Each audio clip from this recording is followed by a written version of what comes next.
Então, muito boa noite a todos. Vamos, pela graça de Deus, continuar o nosso estudo, que iremos prolongar ligeiramente, assim dá para acabar com mais calma estes 3 versículos finais, que são bastante importantes, porque são um apelo que o apóstolo Paulo faz a Timóteo, mas ele não faz só a Timóteo. É para todos nós, porque às vezes pode pensar, isto da batalha espiritual, isto é para os líderes das igrejas, é para os anciãos, é só para alguns. Isso é um erro. Porque mesmo quando o apóstolo Paulo diz, convém que o ancião seja marido de uma só mulher, e uma série de coisas, os anciãos devem mesmo preencher aqueles requisitos. Não devemos pensar agora, isso é só para eles. Agora os outros, se calhar não há problema, podia alguém pensar, não há problema em eu ter várias mulheres. Podia alguns pensar. Se calhar não há mal eu ser dado ao vinho, porque isso é só para os anciãos.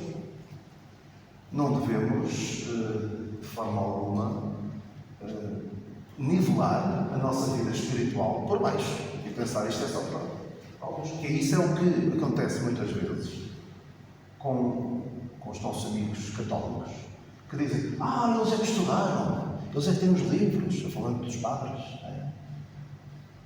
E é um erro terrível pensarmos que estes mandamentos que Paulo dá é só para os responsáveis. Eu tinha uma passagem, mas agora não me lembro, o Armando vai encontrá-la certamente, em que ele, o Armando, ou o outro irmão, em que ele diz aos coríntios também para batalhar, para lutar.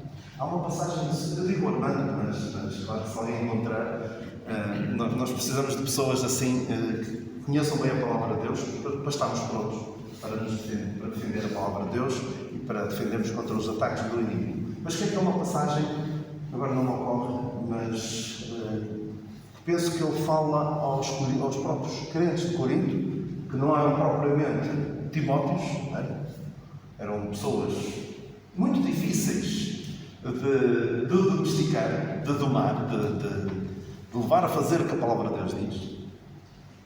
E ele dizia também para eles lutarem, não estou bem recordado se é lutar a boa milícia, militar a boa milícia, mas a ideia é esta.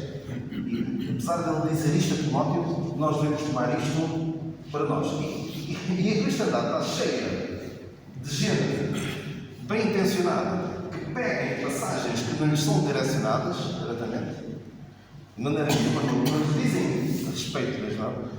Portanto, não faz mal se nós vimos estas exortações a Timóteo e tomarmos para nós. Por exemplo, Timóteo era jovem. Alguns de nós já não são jovens. Mas ainda assim, devemos também ter atenção às palavras de Timóteo, que Paulo diz a Timóteo. Então ele diz aqui, milites por elas boa milícia. Ele diz, 1 Timóteo 6,12, milita a boa milícia da fé, toma posse da vida eterna, para a qual também foste chamado, tendo já feito boa confissão diante de muitas testemunhas. Ele diz-lhe também, Timóteo, lembra-te que há muita gente que tem expectativas muito altas em relação a ti. Tem expectativas elevadíssimas, até aquela questão das profecias que foram feitas acerca dele. Ele também lembra sempre, Timóteo, dessas profecias e das testemunhas de pessoas que estavam certamente a contar com o seu ministério poderoso. Ele diz também, em 2 Timóteo 2, 4 e 5, podemos ler também o versículo 3, 2 Timóteo 2, 3, sofre, pois, comigo as aflições como um bom soldado de Jesus Cristo. Ninguém que milita se embaraça com negócios desta vida, a fim de agradar àquele que o enviou para a guerra. Lá está, nós temos de olhar para esta boa milícia como a nossa principal ocupação. Como diz, eu estou sempre a citar este irmão, o William Carey, que é considerado o pai das missões modernas, foi um missionário usado por Deus na China, e ele era sapateiro. Mas não era sapateiro, já ouviram esta falar dele, não é? O tal sapateiro do Mendão, não é? Não era sapateiro de fazer sapatos, era sapateiro de recomendar sapatos. E ele dizia, porque as pessoas estavam, alguém estava a dizer que não estava a levar assim tão a sério, acho que era a ideia essa, o seu trabalho em termos humanos, que era de consertar sapatos, ou seja, era um trabalho humilde que não se esforçava por ir a mais além naquilo que estava a fazer. E ele dizia, o meu trabalho é pregar o Evangelho. Eu conservo sapatos. Para quê? As despesas. Para pagar as despesas do meu trabalho. E é isso. Ninguém que milita se embaraça com negócios desta vida. Ele não diz, ninguém que milita tem negócios desta vida. Claro que temos de ter negócios desta vida. Mas se chega ao ponto de ser um embaraço, de ser algo que nos torna de combater o bom combate, de defender a palavra de Deus, de conduzir os outros a Cristo, de levar a que os nossos irmãos compreendam mais a palavra de Deus e se fortaleçam na graça e no conhecimento do Senhor Jesus Cristo, se estamos a dedicar mais tempo a outras coisas, isso é interessante. E volto a dizer, não há problema nenhum. Há problema é em não trabalhar. E se não trabalhar é que há problema. Paulo nunca diz para deixar de trabalhar. Mas há problema se o trabalho se torna um embaraço, se torna um impedimento para que nós militemos esta boa milícia. Só que nesta milícia deve ser, no versículo 5, e se alguém também milita, não é coroado se não militar legitimamente. Não pode valer tudo. Até na guerra há regras. Uma das regras que ficou para a história, e há aquela fotografia emblemática, já vou perceber qual é, não se pode lançar, penso eu, então talvez não possa corrigir, na guerra não se pode lançar na palma. Não pode. Na palma consegues dizer mais ou menos o que é? Assim, em poucas palavras. É uma bomba incendiária. Uma bomba incendiária, exatamente, uma bomba incendiária. E vocês provavelmente conhecem aquela fotografia daquela menina a fugir na guerra do Vietnã, a fugir e a chorar, de uma cidade, de uma aldeia que foi bombardeada pelos americanos com napalm. Até na guerra há regras. Depois há os filmes de guerra, não é? Vocês não vale tudo. E nesta milícia também não pode valer tudo. Não podemos pensar, isto é para levar o Evangelho mais à frente. Não importa. Os meios justificam os fins. Não pode ser. Não podemos. Não pode valer tudo. Porquê? Porque as armas da nossa milícia não são carnais. Diz também numa passagem que nós lemos já em 2 aos Coríntios, penso eu. Como? 2 aos Coríntios 9. Obrigado. 2 aos Coríntios, por acaso é 10, 4, mas está. Porque as armas da nossa milícia não são carnais. Não são carnais. Não podemos fazer as coisas como o mundo faria. Por exemplo, como é que, supostamente, o Evangelho foi espalhado em África? E os descobrimentos, não é? E depois já espalhar a fé. É dessa maneira que se espalha o Evangelho. Como fizeram os cruzados que foram para Jerusalém, supostamente, para militar a boa milícia. Não é dessa maneira. De maneira nenhuma. Mas mesmo nós hoje, claro, não vamos fazer dessa maneira, mas não devemos mentir às pessoas. Por exemplo, uma maneira de mentir às pessoas, que alguns mentem, quando lhes anunciam o Evangelho, e mentem. Dizem, se tu queres no Senhor, a tua vida vai ser fantástica, vai ser isto, vai acontecer aquilo, vai ser de vitória em vitória, só vais ser ricamente abençoado. Isto é usar mentira. Atenção, estou a dizer, claro que o Senhor abençoa-nos ricamente com todas as bênçãos espirituais dos lugares celestiais em Cristo, mas estou a dizer do ponto de vista humano. E alguns, quando anunciam Cristo, anunciam dessa maneira.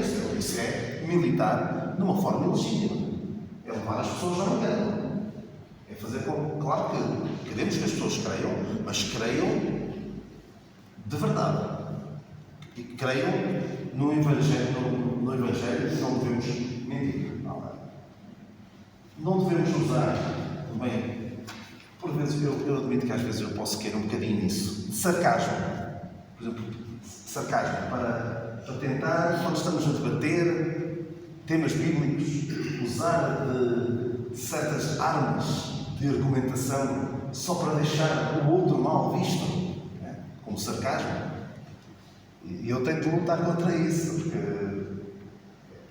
é algo que a minha carne gosta de usar. Mas não deve. O nosso objetivo, quando debatemos com alguém, eu gosto muito desta frase, quando tens um debate com alguém, o teu objetivo é ganhar a discussão ou ganhar um irmão. É ganhar a discussão e ficares por cima ou ganhar um irmão. Qual é o nosso objetivo quando debatemos? E quando dizemos ganhar um irmão, ou ser um irmão em Cristo, alguém que se converta graças à nossa exposição da verdade do Evangelho, ou ganhar o nosso irmão que já crê para aquilo que nós consideramos ser o correto. Caso contrário, estamos a militar de forma ilegítima. E uma passagem sobre combater o bom combate é aquela que certamente todos nós gostaríamos de dizer: combati o bom combate, acabei a carreira, guardei a fé. Isto é importante, esta última expressão, guardar a fé, porque vem a seguir na nossa passagem. Combati o bom combate, acabei a carreira, guardei a fé. Há alguns crentes, e eu espero não ser um desses, de quem apenas pode dizer: acabou a carreira. Porque o bom combate não foi o bom combate. Guardar a fé também não o guardou. Mas acabou a carreira, partiu para o Senhor. E como é que vamos lutar então? Vamos ver a continuação da passagem. Como é que diz? Versículo 19: conservando a fé. Conservando a fé. Como Paulo diz ali, guardei a fé. O que é isto, guardar a fé? Não vamos entrar por aquela passagem que alguns pegam bem esta passagem. Que passagem é que peçam logo? Aquele que perseverar até ao fim, não é? Será salvo. Não entendendo o contexto da passagem de maneira nenhuma e trocam tudo. Mas Paulo fala várias vezes de conservar, de guardar. Ele fala ainda a Timóteo, todas elas a Timóteo. É por eles que ele fala muitas vezes isto, de conservar, de guardar, de manter. Fala também naquela passagem para que a verdade do Evangelho permanecesse entre vós. Nem por uma hora cedemos. Até vamos ler essa passagem, que é muito importante, em Gálatas 2. Gálatas 2, que ele fala disso. Não sei se alguém encontrou, entretanto, a passagem dos Coríntios de lutarem. Eu também não sei se ele continua a observar, Sim. É possível quando ele fala. Não sei se Quando ele fala. Talvez. Mas vamos agora a Gálatas 2, em que ele diz assim: por causa de alguns falsos irmãos que se tinham intermedido e queriam adulterar a verdade do Evangelho. Versículo 4. Isto por causa dos falsos irmãos. Gálatas 2:4. Isto por causa dos falsos irmãos que se tinham intermedido e secretamente entraram a espiar a nossa liberdade que temos em Cristo Jesus para nos pôr em servidão. Isto é um verdadeiro combate. Isto é quase como Paulo e Barnabé entraram ali em Jerusalém e lado a lado lutaram. Como é que ele diz aquele cântico? Lutando lado a lado, combatendo o bom combate do Senhor, não é? Bom combate. Lado a lado, trabalhando, sem identificar, exatamente. E eles, lado a lado, faz-me lembrar Jónatas e o seu pajem de armas, quando entraram lá pelo campo dos filisteus adentro e foi a limpar tudo, matar tudo que aparecia à frente. Paulo, na verdade, naquele dia foi assim. Claro que eles não queriam matar ninguém. Mas tiveram de lutar lado a lado. E um para o outro não vamos saber. Isto é importante demais, a verdade do Evangelho é importante demais para nós sabermos. Nem por amizades, nem, diz ele noutra passagem, nesta mesma passagem, diz: aqueles que noutro tempo pareciam ser alguma coisa. Pessoas que tinham um estatuto na igreja muito superior aos deles. Não vamos saber. E diz aqui: aos quais, nem ainda por uma hora, cedemos com sujeição. Para quê? Para que a verdade do Evangelho permanecesse entre vós. É isto que é conservar a fé, guardar a fé. Não é só a nossa fé em termos de crer, é também a fé, também significa a verdade do Evangelho. Muitas vezes, quando ele fala de guardar a fé, é conservar a verdade do Evangelho. Não permitir que brechas sejam abertas e que minem o edifício da igreja. Então, ele, em várias passagens, ele diz: guarda o depósito que te foi confiado. Diz ele em 1 Timóteo 6,20: ó Timóteo, guarda o depósito que te foi confiado, tendo horror aos clamores vãos e profanos e às oposições da falsamente chamada ciência, a qual, professando alguns, se desviaram da fé. Alguns começam a ouvir o que a ciência diz, a falsamente chamada ciência. Atenção, não vou dizer, temos aqui uma jovem que completou o 12º ano há pouco tempo, e ela certamente ouve coisas que aparentemente contrariam o que a palavra de Deus diz. E eu não vou dizer: não seja que não queres saber. Temos de olhar para perceber o que eles dizem, mas não podemos dizer: eles dizem aquilo, a Bíblia diz outra coisa aparentemente diferente, eu vou rejeitar a Bíblia.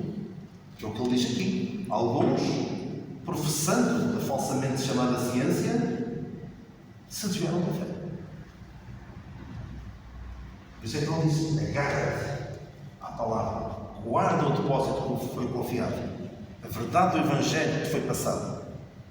Paulo preocupava-se muito com isso, porque ele sabia, ele disse, por exemplo, aos anciãos de Éfeso, o quê? Eu sei que depois da minha partida, lobos cruéis se intrometerão. E dentro, como é que ele diz? Do meio de vós. Dentro de vós mesmos. Ou seja, talvez eles olhassem uns para os outros, porventura serei eu, como diziam os discípulos. Como é que ele diz? Dentro de vós sairão, Atos 20, sairão lobos cruéis que não perdoarão o rebanho. E dentre vós mesmos se levantarão homens que falarão coisas perversas para atrair os discípulos após si. Ou seja, precisa de um esforço tremendo para que a verdade do Evangelho permaneça. Porquê? Porque vai haver sempre ataques.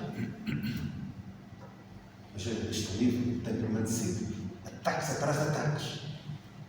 E por vezes os ataques vêm dos de dentro. Dos de dentro.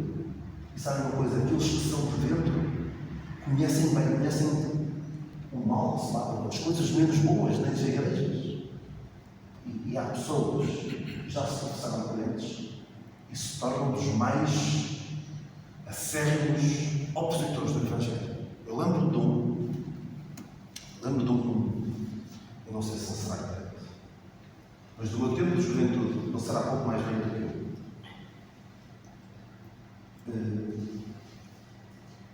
O pessoal da minha idade, se calhar até o João e a Filipe e a Paulo talvez também, mas o Simão, o Jonas, o Pedro, ouviam músicas deles.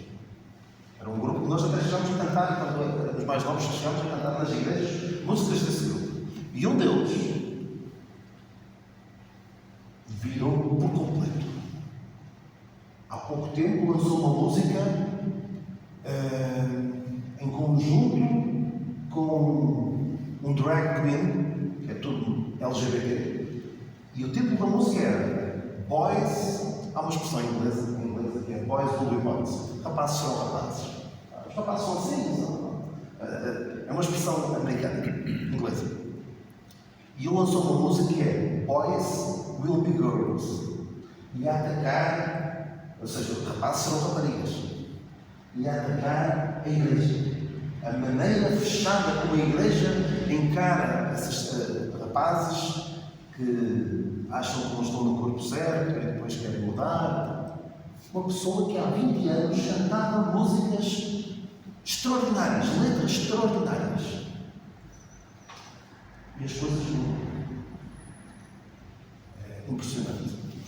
Eu quando era mais novo, via aquelas letras e eu ficava encantado com a aparência de espiritualidade daquele irmão. Pensava eu, olha como ele estava. Ele chama-se Derek Webb, era de um grupo que era o Caedmon's Call, talvez não digam muito a alguns de vocês, mas eu gostava muito daquele grupo e, portanto, o grupo acabou. Mas aquilo veio do meio dos crentes. Pode acontecer isso, se calhar, alguns de vocês não fazem mudar, se calhar, não terem dezenas, mas se calhar, muitos que pregaram, subiram aos púlpitos e agora atacam. Estou-me a lembrar agora de um jovem, um pouco mais jovem do que eu, pregou até numa conferência para jovens e agora ataca. Porque é muito fácil. Basta às vezes tomar uma má decisão na vida. Casar fora da vontade de Deus, por exemplo. Ou escolher por um pouco do tempo o prazer do pecado. E é muito fácil largar. Quantas pessoas não largaram tudo depois de décadas a servir ao Senhor? E por causa de más decisões acabam por se voltar completamente. É um tal naufrágio na fé que ele fala aqui também. Não é? Mas isto para vos dizer que é muito, muito difícil conservar a fé. Porque é fácil ceder por amizades. Quando os nossos filhos tomam decisões contrárias à palavra de Deus, é fácil, não é? É fácil dizer, afinal, eu achava isto, mas... É fácil ceder. Eu costumo dizer, e eu tenho filhos, atenção. Eu tenho filhos. Eu não sei que decisões é que eles vão tomar na sua vida. E algumas pessoas dizem assim, isto, não devias cuspir para o ar, assim dizer. Cuspir para o ar, ou seja, diz as coisas e depois podem virar-se contra ti. E digo, não, eu cuspo para o ar muito. Eu prefiro dizer já aquilo que eu creio do que mais tarde, para que mais tarde possam dizer, mas tu disseste isto. Porque se nós estamos à espera que os nossos filhos cresçam para tomar decisões, para ter opiniões, para ter convicções, muito mal estamos. Também um irmão nosso costuma dizer que as decisões mais fáceis de tomar são aquelas que já estão tomadas antecipadamente. Ou seja, independentemente de com quem for, a decisão está tomada em relação a certos assuntos. Portanto, depois é fácil. Basta seguir a nossa vida. E quantos casos não há? Por essas igrejas fora, de pessoas que, quando toca a eles, quando toca à sua família, a fé foi-se. Por isso é que é tão difícil conservar a fé. Conservar a fé é algo insta. Fala muitas vezes, Timóteo. Ele diz também, em 2 Timóteo 1,13. E eu faço eu tenho uma coisa mais. Atenção, eu gravo isto. Eu gravo isto. Tudo o que estou a dizer. E ponho. Eu não ponho propriamente. Claro que há algumas pessoas que ouvem, pelo menos há uns crentes que não estão cá em Portugal e que dizem, nós vamos ouvir, obrigado. Mas isto está gravado. Pois, eu espero bem que de hoje à manhã, se eu tomar alguma decisão que vá contra aquilo que eu digo agora, alguém venha dizer, então, qual é? Não é? Tu dizias que palavras da leve-me no império da tribulação, e agora também estás a passar por uma situação difícil. Eu espero conseguir ouvir o Daniel de 2023 e dizer, ele tem uma razão.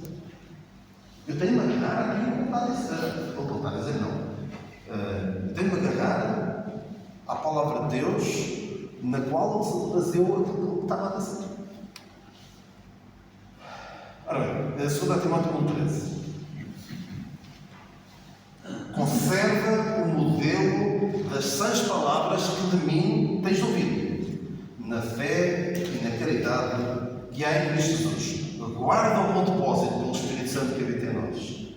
Conserva o modelo das sãs palavras. Ou seja, a palavra de Deus, a mensagem salvadora de Deus, esta mensagem transformadora que transformou a vida de Paulo, transformou a vida de Timóteo, pode transformar a vida de qualquer um. E, em particular, este conhecimento da verdade do mistério, que é muito fácil de abrir lá está, por várias razões.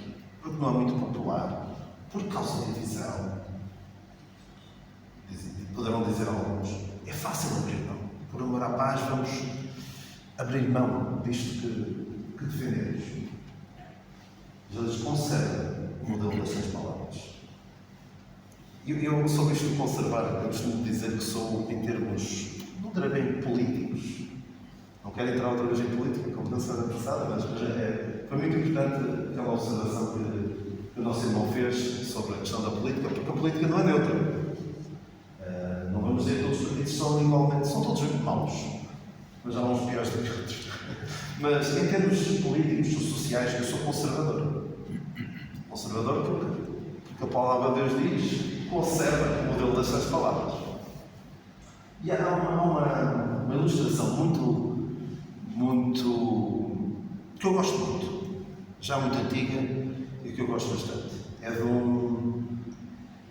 não sei bem de que século ele era, eu acho que não era do século XIX, mas penso que ainda viveu no século XX, que é vou dizer em inglês, G.K. Chesterton. G.K. Chesterton. Ele tem uma frase que lá está bastante sarcástica, que dizia assim, não sejas, mas não é isto que eu vou dizer, é uma frase que me lembro-me sempre dele. Por causa de ser mente aberta, eu sou muito mente aberta. Ele dizia assim, não sejas tão mente aberta ao ponto que o teu cérebro cai fora. Há pessoas que são tão mente aberta que o cérebro já caiu fora. Não é? Já nem pensam, não é? Querem só ser mente aberta. E vemos muitas pessoas assim, eu sou muito mente aberta, então porque até já deixaram de pensar. Tem assim tão coisa mais ou menos. Mas ele dizia assim, sobre a diferença entre conservadores, aqueles que querem manter as coisas como estão, e os liberais, que querem progresso, querem mudança, querem coisas novas, não querem ficar agarrados às coisas do passado. Ele dizia assim, uma pessoa está num campo que não conhece, e vê uma cerca lá no meio do campo. Um campo tem uma cerca. Alguém conhece essa da cerca de Chesterton? Não? Ele dizia assim, um liberal diz, eu não sei porque é que esta cerca está aqui. Vou tirá-la. Não sabe o que é que está ali a cerca. Vou tirar a cerca. Uma votação. O que é que ele está aqui a fazer? Eu não percebo porque é que ele está aqui. Vou tirá-la. Um conservador, o que é que faz? Eu não sei porque é que esta cerca está aqui. Eu vou tentar perceber porque é que ela está aqui. E uma cerca pode ser uma vedação para evitar que caímos num precipício. Por exemplo, pode estar a evitar que alguns animais entrem no terreno vizinho, ou outra razão qualquer. Mas se nós não compreendemos porque é que algo está ali, alguém é por alguma razão.